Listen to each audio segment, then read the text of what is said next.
여러분 안녕하십니까? 8월 13일 화요일 넘치는 우리 교회 매일 묵상 시작하도록 하겠습니다. 오늘 본 말씀은 예레미야 49장 23절부터 39절까지 말씀입니다. 우리가 계속 살펴보고 있는 부분은 어디냐면 이스라엘 주변에 있는 나라들에 대한 예레미야의 예언입니다. 하나님께로 받은 그 예언들을 예레미야가 전하고 있는 것이죠. 애굽을 살펴봤고요, 블레셋을 살펴봤고, 모압을 그리고 암몬을 살펴보았습니다. 우리가 어저께 살펴본 나라가 어디였냐면 에돔이었고요. 오늘 살펴볼 나라는 다메섹과 그리고 게달, 하솔 그리고 엘람입니다. 사실은 에돔까지야 우리가 자주 들어본 도시이기도 하지만 다메섹도 그렇고요. 게달, 하솜, 엘람 이런 나라들은 잘 못 들어봤거든요.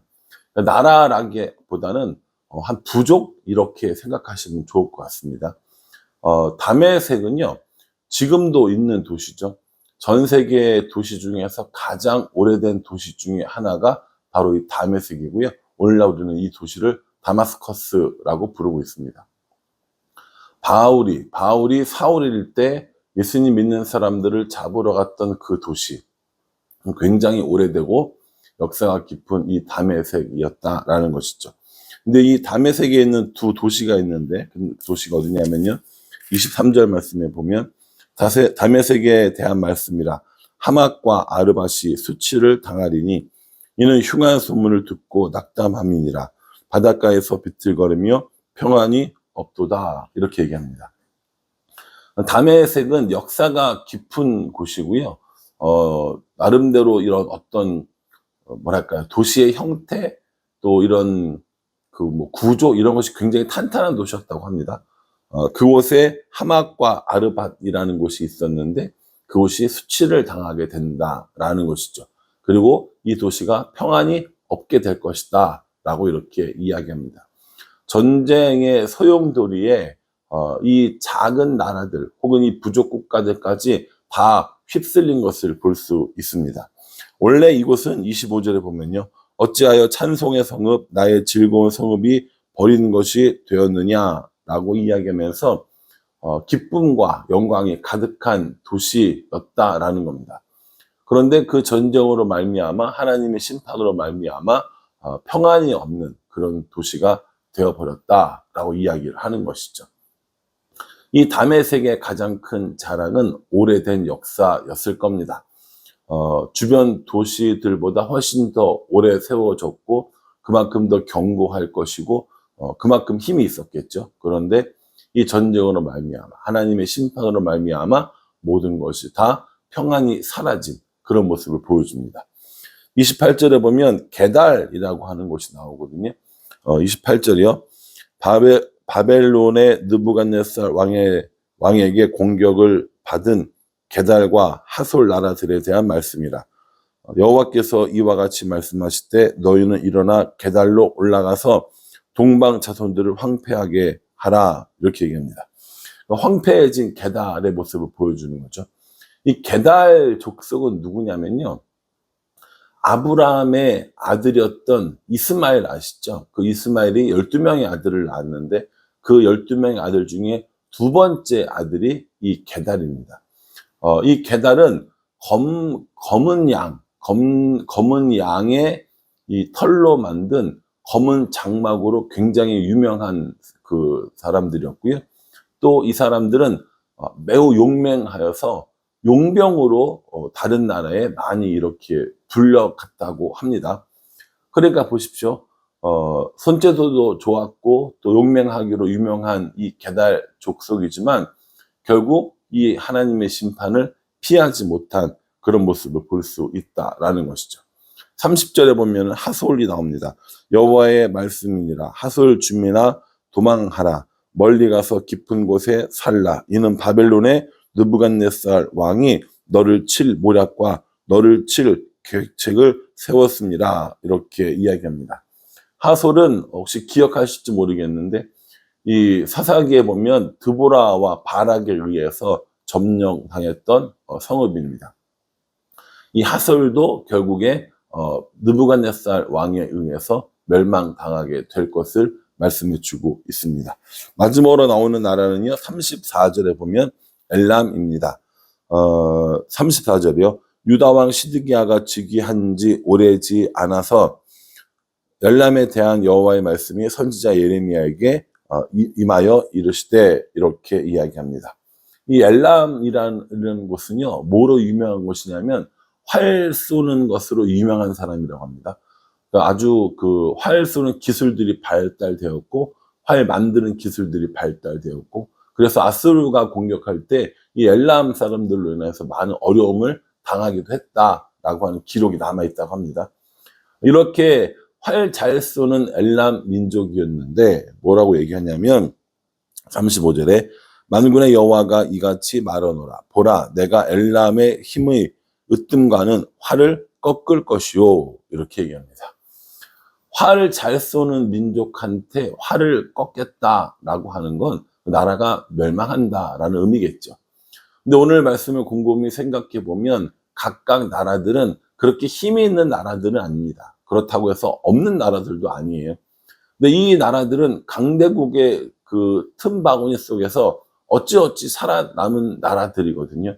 그리고 나름대로 잘하는 것들이 있었고 자신들의 자부심이 있었던 나라들이었습니다.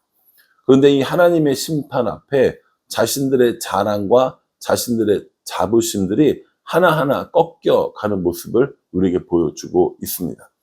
우리도 신앙생활하다 보면 또 혹은 삶을 살다 보면 그럴 때가 있는 것 같아요. 나는 정말 이걸 잘해. 나는 이거에 대해서는 뭐 누구에게도 뒤지지 않아. 라고 하는 그것들이 시험거리가 되는 경우들이 있더라고요. 예를 들어서 나는 그 뭐라고 되죠? 재정적인 걸 잘해. 라고 하는 사람한테는 재정적인 문제로 인하여서 시험이 올 때가 있고요. 어려움이 올 때가 있고, 나는 건강에는 자신 있어 하는 사람들이 건강에 대해서 문제가 생기는 경우들도 있습니다. 어느 정도 잘하고 이런 거는 좋은 것이죠. 그런데 그것이 나의 자랑이 되고 자부심이 되고 그것이 나의 이런 어떤 힘이 되어진다고 할 때 그것보다 더 의지해야 할 하나님을 놓치게 되는 경우들이 종종 있다라는 겁니다. 여러분 오해하지 마십시오. 그러니 뭔가 열심히 하지 말아라, 뭔가 뭐 배우지 말아라, 이렇게 이야기하는 것이 아니라 내가 잘하고 내가 나의 힘이 될 만한 그런 어떤 것들이 하나님 없이 이루어지는 건 안 된다라는 거예요. 하나님과 함께하는 삶을 살아야 한다라는 겁니다. 예를 들어서 저는 직업적으로 목사니까 말을 잘한다고 합시다. 말을 잘한다고 해서 말을 잘하는 것 가지고 살았는데 그 말의 실수로 인하여서 어려움을 당하는 일들이 있겠습니까? 없겠습니까? 있죠. 그러니까 저도 제가 잘한다고 생각하는 부분들에 잘못해서 어려움을 당하거나 큰 곤란을 겪은 일들이 분명히 있습니다. 그러니까 다메섹이나 게달이나 하솔이나 엘람도 나름대로 잘하는 게 있었고 그게 자랑과 자부심이 될 만한 것들이었다는 거예요. 그런데 하나님께서는 그 자랑과 자부심이 될 만한 것들을 마지막 심판날에 꺾으시는 것들을 봅니다. 그러니 우리가 자랑을 삼는 것들은 언젠가 꺾일 수 있다는 사실을 인정해야 돼요. 우리가 자부심으로 갖고 있는 그 일들이 오히려 나를 곤란하게 할 수 있음도 인정해야 됩니다. 그러면 우리는 어떻게 해야 됩니까? 하나님이 우리의 자랑이고 하나님이 우리의 자부심이 되는 삶을 구하는 게 맞습니다. 물론 이게 쉽지는 않아요. 저도 마찬가지고 여러분들도 마찬가지고 이게 쉬운 일들은 아닐 겁니다. 어떤 상황에서도 하나님이 나의 힘, 하나님이 나의 자부심, 이게 말처럼 쉬운 것은 아닐 거라고요. 그러나 우리가 하나님을 나의 자랑으로 삼고 하나님을 나의 자부심으로 삼으려는 삶을 꾸준히 반복해서 연습하면 그것이 그렇게 이루어질 수 있다라는 것이죠. 그래서 저는 오늘 이 말씀을 통하여서 우리의 자랑과 자부심이 무엇인지 다시 한번 생각해보고 다른 것들이 나의 자랑과 자부심이 아니라 하나님이 나의 자랑과 자부심이 되는 그런 삶을 살았으면 좋겠다라는 생각을 해 봅니다. 여러분 어떠세요? 여러분들은 어떤 자랑과 자부심이 있습니까? 여러분들의 소유, 여러분들의 지식, 여러분들의 경험, 그 어떤 것들일지라도 우리의 자랑과 자부심이 되기보다 하나님이 우리의 자랑과 자부심이 되어서 그 하나님 때문에 기쁘고 그 하나님 때문에 행복한 삶을 살아갈 수 있었으면 좋겠습니다.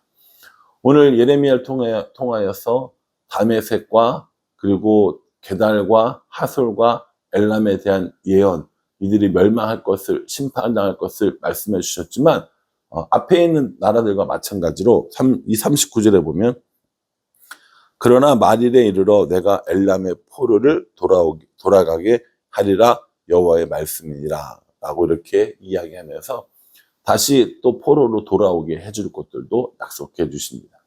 그러니까 이 예레미야 서의 핵심은 뭐냐면 하나님의 명령을 어긴 너희들이 반드시 심판받게 될 것이다. 그런데 하나님께서 마지막에 다시 회복시켜 주실 것이다. 이 얘기거든요. 근데 이게 예레미야의 이야기뿐만이 아니라는 거죠. 우리가 이제 내일 수요 예배 때 이사야에 대해서 공부하게 될 텐데 그 이사야에 나오는 이야기들도 결국 마찬가지입니다. 두 개가 핵심이거든요. 심판과 구원이라는 겁니다. 이게 성경 전체의 주제이기도 하다라는 것이죠. 그래서 우리는 하나님의 심판만을 기억해서도 안 될 것이고 하나님의 구원만을 기억해서도 안 될 것이고 하나님의 심판, 하나님의 구원 이 두 가지가 분명히 있음을 기억해야 합니다. 그래서 심판당하지 않기 위해 우리가 어떻게 해야 할지, 구원받기 위해 우리가 어떻게 해야 할지 이런 것들을 성경 묵상을 통하여서 알아가면서 우리들의 삶에 실천하고 적용하는 것, 이것이 신앙생활이 아닌가라는 생각을 해보게 됩니다. 그러니 이 말씀 묵상하면서 여러분 하나님이 우리에게 약속하신 구원, 또 하나님이 우리에게 행하실 그 심판에 대해서 분명히 심판과 구원이 존재한다는 사실을 믿고 또 깨닫고 그 심판에 대해서 구원에 대해서 우리는 어떻게 할 것인가에 대해서 생각해보는 시간들이 필요하다라는 겁니다. 이 말씀 묵상하시면서 우리 주위에 있는 나라들, 이 이스라엘 주요 나라들에 대한 심판과 구원의 모습이 우리들의 모습임을 기억하면서 하나님이 우리의 자부심이 되는, 하나님이 우리의 자랑과 하나님이 우리의 구원이 되는 그런 삶을 살아가는 우리 모두가 되기를 주님의 이름으로 축복합니다. 기도하겠습니다. 하나님이 우리의 자랑이고 하나님이 우리의 자부심이어야 한다고 묵상하지만 우리들의 삶 속에 무엇이 자랑이고 자부심으로 살았는지 한번 생각해 보게 됩니다. 다른 것들을 자랑과 자부심 삼지 않고 오직 하나님이 우리들의 삶의 자랑과 자부심 될 수 있도록 도와주시옵소서. 하나님의 심판을 기억하며 하나님의 구원을 기억하는 삶을 살아갈 수 있도록 우리를 인도하여 주시옵소서. 예수님의 이름으로 기도합니다. 아멘. 여러분 이 말씀 꼼꼼하게 묵상하시고요. 무더운 날씨에 건강 잃지 않도록 주의하시는 삶이 되도록 간절한 마음으로 기도하겠습니다. 감사합니다.